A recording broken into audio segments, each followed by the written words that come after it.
Welcome to our updated guide on how to send avatars on Instagram using your Android device. Let's walk through the steps together. 1. Begin by opening the Instagram app on your Android device. Instagram is a popular social media platform where you can share photos, videos, and now avatars to express yourself creatively. 2.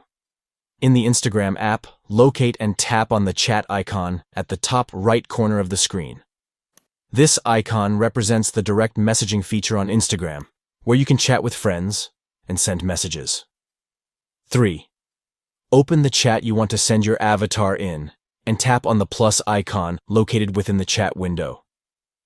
This will open up a menu of options for sending different types of content. 4. From the options, tap on Avatars. This will allow you to access and select your customized avatar created within the Instagram app. Once you've selected your avatar, tap on the send button to share it in the chat. By following these steps, opening Instagram, accessing the chat feature, tapping the plus icon, selecting avatars, and sending your avatar, you can easily share your personalized avatar with friends on Instagram. Sending avatars on Instagram is a fun and interactive way to communicate and express yourself through digital characters. Thank you for watching, and we hope this guide helps you in sending avatars on Instagram effortlessly. Enjoy sharing your unique avatar creations with your friends and adding a creative touch to your conversations on Instagram.